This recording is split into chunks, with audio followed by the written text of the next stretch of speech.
اللہم من احییتہ منا فاحیہ علی الاسلام ومن توفیتہ منا فتوفہ علی الایمان آمین آمین۔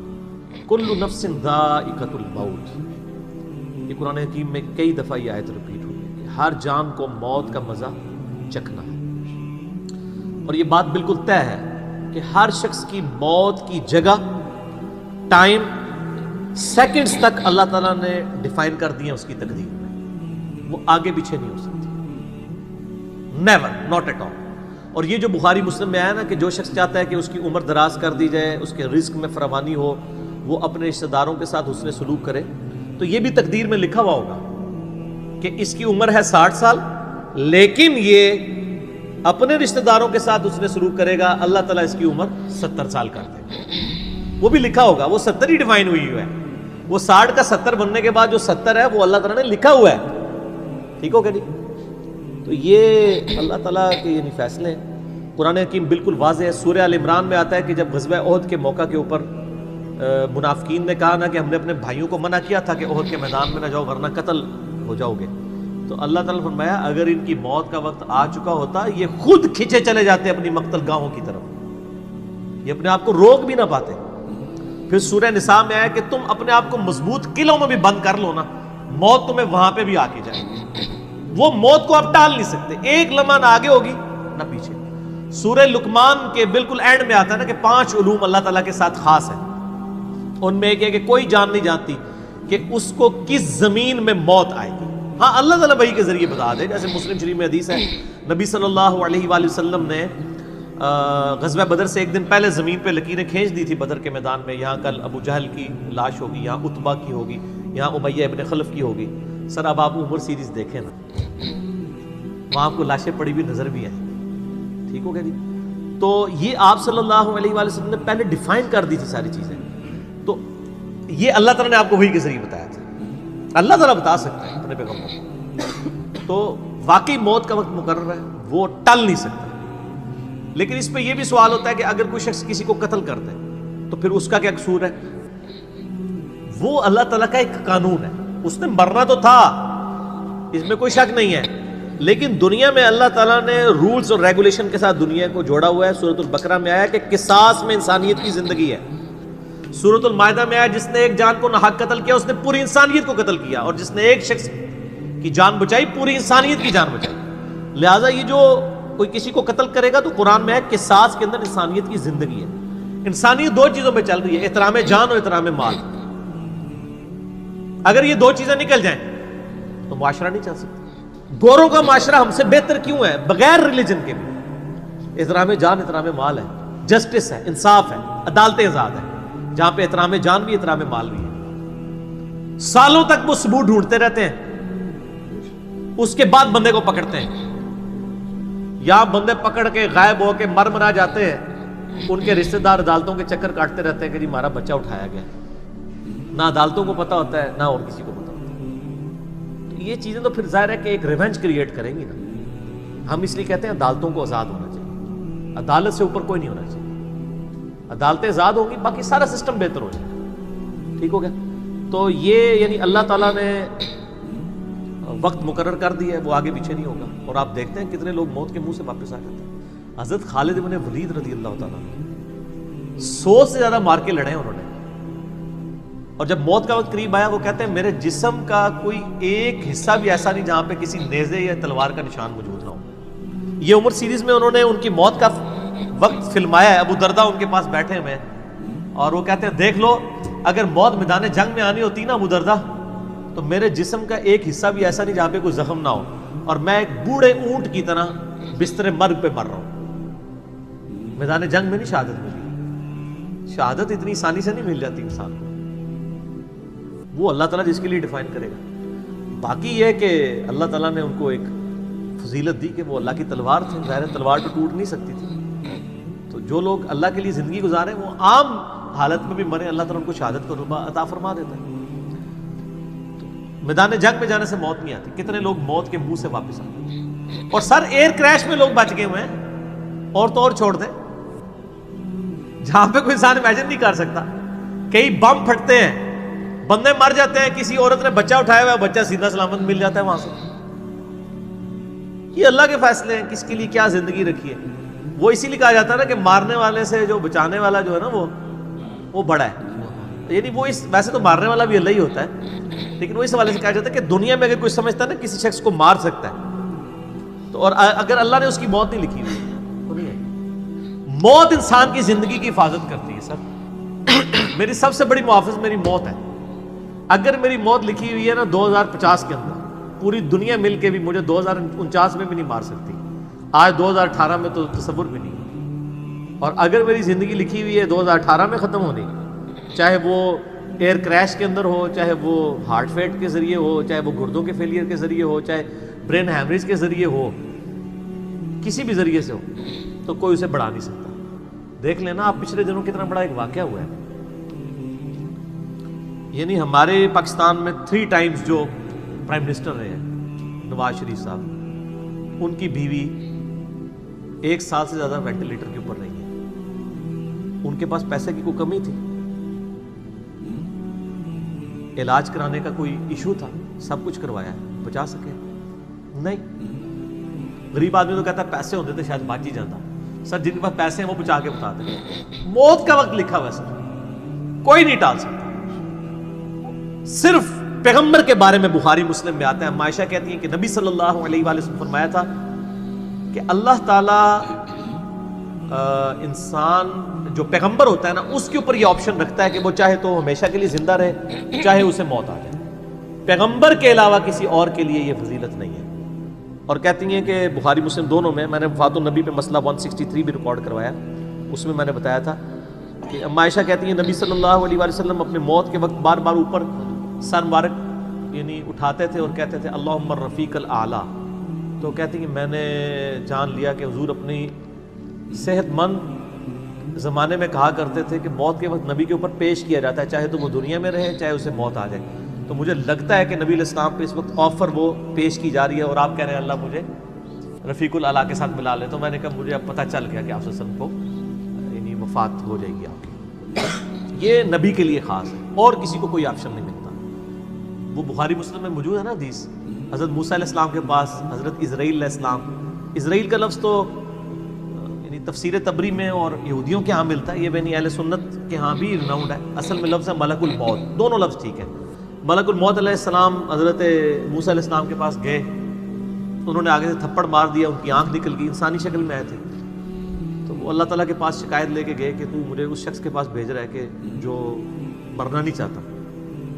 اللہ تعالیٰ نے فرمایا اس کو جا کے کہو کہ تم جو ہے وہ بیل کی پشت کے اوپر ہاتھ رکھو، تمہارے ہاتھ کے نیچے جتنے بال آ جائیں گے نا اتنے سال بھی زندگی تمہاری اور بڑھا دی جائے، سینکڑوں سال.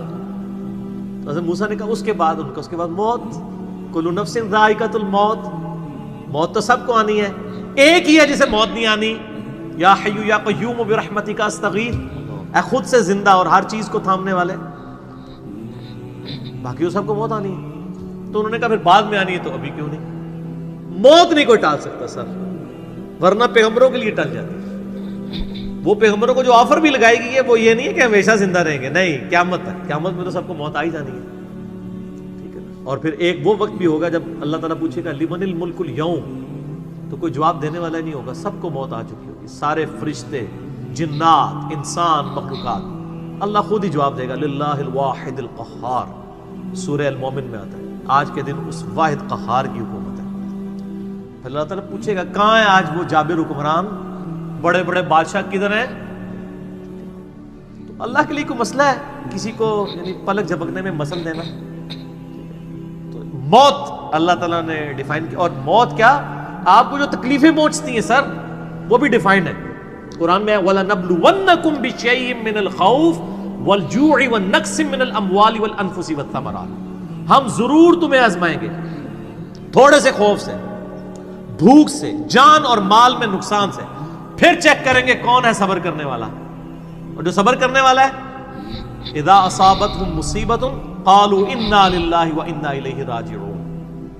تو پھر ان لوگوں کے ساتھ اللہ تعالیٰ ہوتا ہے جو کہتے ہیں ہم بھی اللہ کی طرف سے آئے تھے، اللہ کی طرف چلے جائیں گے، یہ تکلیف بھی آئی تھی الٹیمیٹلی تو چلی جائے گی نا.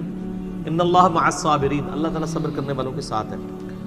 اس حوالے سے ایک آیت قرآن حکیم کی بڑی کریٹیکل ہے، مجھے ضمناً یاد آ گئی، سورہ الحدید کے اندر ہے. بہت کرٹیکل آیت ہے، اور یہ ٹاپک قرآن حکیم میں صرف سورہ الحدید کے اندر ہی ایڈریس ہوا ہے، اور جس طریقے سے یہ شد و مت کے ساتھ بیان ہوا ہے نا، آیت نمبر 22-23، اعوذ باللہ من الشیطان الرجیم، ما اصاب من مصیبت فی الارض، کوئی مصیبت بھی زمین میں نہیں آتی، ولا فی انفسکم، اور نہ تمہاری جانوں میں، یعنی زمین پہ جتنے زلزلے آتے ہیں، طوفان آتے ہیں، سونامی آتے ہیں، قحط پڑتا ہے، یہ جتنے بھی عذاب آتے ہیں یا تکلیف آتی ہیں، اور نہ تمہاری جان میں، یعنی کسی کو کینسر ہوتا ہے، کسی کے گردے فیل ہوتے ہیں، کسی کی آنکھ ضائع جاتی ہے، کسی کے اوپر فالج کا اٹیک ہو جاتا ہے، کسی کو ہارٹ اٹیک ہوتا ہے، اللہ تعالیٰ فرماتا ہے یہ ساری تکلیف چاہے زمین پہ ہیں یا تمہاری جانوں پہ ہیں، الا فی کتاب من قبل ان نبرأها، وہ تو پہلے ہی ہم نے لوح محفوظ پہ لکھی ہوئی ہیں، اس سے پہلے کہ ہم ان کو بھیجے، ڈیفائن ہے، ہونا ہے کہ فلاں تاریخ کو اتنے بجے اس کے ساتھ یہ ہوگا، یہ ڈیفائن ہے۔ ان ذالک علی اللہ یسیر، بے شک یہ اللہ کے لیے بہت آسان ہے، ٹینشن نہیں لینی کہ یار یہ کیسے ہو سکتا ہے کہ پہلے ہی پتا ہو، اربوں انسانوں کے ساتھ اربوں واقعات، اور صرف انسان نہیں باقی مخلوقات کے ساتھ، اللہ فرماتا ہے میرے لیے تو آسان ہے، لیکن اس کی ریزن بتائیے کیوں ہے، لِكَيْ لَا تَأْسَوْا عَلَى مَا فَاتَكُمْ، یہ ہم نے اس لیے کیا تاکہ جو تم سے بات، جو نعمت تم سے چھن جائے تم اس کے اوپر افسوس نہ کرو، وَلَا تَفْرَحُوا بِمَا آتَاكُمْ، اور نہ تم شیخی بگاڑو جو تمہیں نعمت ملے اس کے اوپر، اچھائی ملے تو یہ نہ کہو بڑا میرا کمال ہے، وہ تقدیر میں تھی، ملنی تھی، اور اگر کوئی چیز چھن جائے تو افسوس نہ کرو، واللہ لا يحب كل مختال فخور، اللہ تعالیٰ کو شیخی بگاڑنے والے پسند نہیں ہے۔ یہ آیت نمبر 22-23 بتا رہی ہے سورۃ الحدید کی کہ زمین و آسمان پہ جتنی بھی تکلیف انسانوں پر، جنات پر، جانوروں پر آتی ہیں وہ ڈیفائنڈ ہے، اور انہی تکلیف میں سے ایک بڑی تکلیف موت ہے، وہ بھی ڈیفائنڈ ہے، وہ کوئی ٹال نہیں سکتا، کوئی کسی کی موت کو ٹال نہیں سکتا، اور نہ کوئی کسی شخص کو موت دے سکتا ہے۔ آپ دیکھیں لوگوں نے کتنی کتنی ایفرٹس کی ہیں، خود ہمارے نبی صلی اللہ علیہ وآلہ وسلم پہ کس قسم کی ایفرٹس کی گئی ہیں، اللہ تعالیٰ نے آپ کو کس طریقے سے مکے سے نکال کے مدینے تک پہنچا دیا، اور وہ بخاری مسلم میں بڑی مشہور حدیث ہے، آپ تو درخت کے نیچے آرام کر رہے تھے، تلوار سائیڈ پہ لٹکائی ہوئی تھی، ایک عرابی آیا دشمن، اس نے موقع غنیمت جانا کہ آپ سوئے ہوئے ہیں، اس نے تلوار اٹھائی اور نبی صلی اللہ علیہ وسلم کے یہاں پہ رکھ دی اور کہا محمد آج تجھے میرے ہاتھوں سے کون بچائے گا؟ تو نبی صلی اللہ علیہ وسلم نے کوئی کانفیڈنس لوز نہیں کیا، ان کو پتا تھا هو الذی ارسل رسولہ بالہدی ودین الحق لیظہرہ علی الدین کلہ، اللہ نے اپنے نبی کے پیچھے اللہ ہے، ان کا اللہ بچائے گا، اللہ جب سنا اس کے ہاتھ کانپنے شروع ہو گئے، اس کے ہاتھ سے تلوار ہی گر گئی، نبی علیہ السلام نے وہ تلوار اٹھائی اور کہا اب تجھے میرے ہاتھوں سے کون بچائے گا؟ یہ بخاری مسلم دونوں میں یہ واقعہ، اس نے کہا حسن آپ تو معاف فرمانے والے ہیں، درگزر فرمانے والے ہیں، تو یعنی آپ کے وہ حسن اخلاق سے پھر متاثر ہوا، مسلمان ہو گیا۔ مسئلہ یہ ہے کہ یہ کانفیڈنس آپ کو ہونا چاہیے۔ بخاری مسلم میں حدیث ہے کہ غزوہ حنین کے موقع پر کچھ صحابہ کی زبان سے نکل گیا کہ بدر میں تو 313 تھے، غالب آ گئے تھے، آج تو ہم 12,000 ہیں، کافر تو بڑے تھوڑے ہیں، اور یہ ذکر سورۃ الانفال میں آیا غزوہ حنین کا، یہ فتح مکہ کے بعد بھی ہوئی تھی یہ جنگ، مشرکین عرب سے آخری جنگ قبیلہ حوازن کے خلاف۔ اللہ کا ماتا جب تم نے یہ جملہ بولا نا پھر تمہیں بھاگنے کی جگہ نہیں ملتی تھی، حوازن کے لوگوں نے جب تیر چلائے تو 12,000 میں سے صرف 80 بندے نبی علیہ السلام کے ساتھ رہ گئے، باقی سب بھاگ گئے۔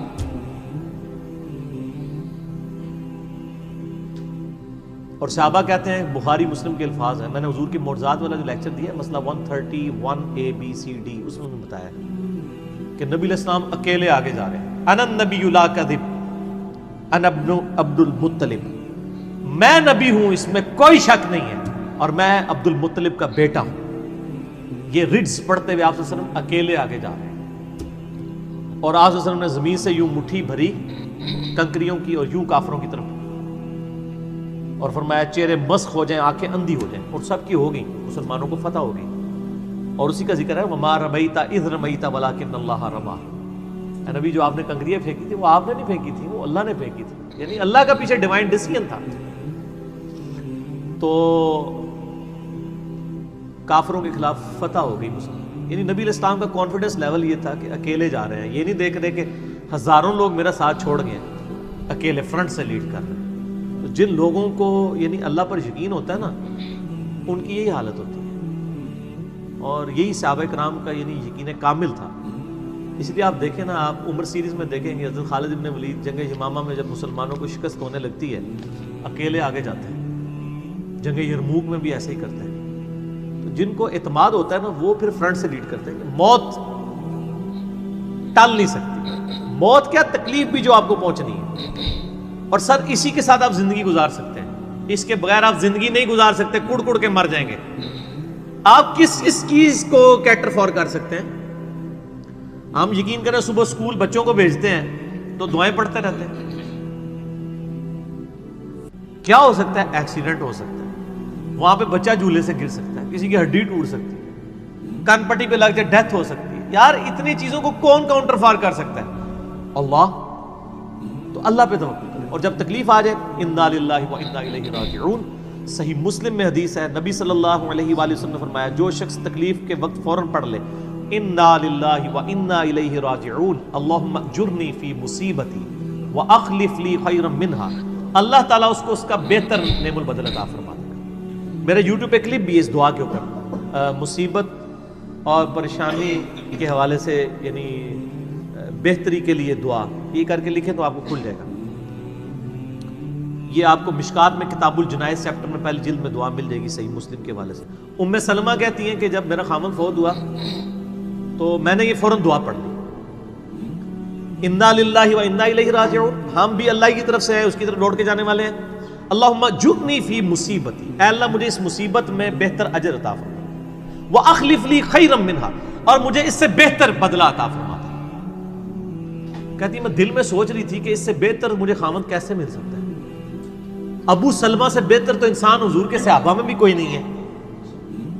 عدت گزاری تو نبی علیہ السلام نے رشتے کا پیغام بھیج دیا، ام المومنین بن گئی. اور ہماری وہ ماں ہے جو سب سے آخر میں فوت ہوئی ہیں، واقعہ کربلا کے بھی بعد فوت ہوئی ہیں. ام سلمہ، واقعہ کربلا ان کی زندگی میں ہوا ہے، ام سلمہ رضی اللہ تعالی عنہا.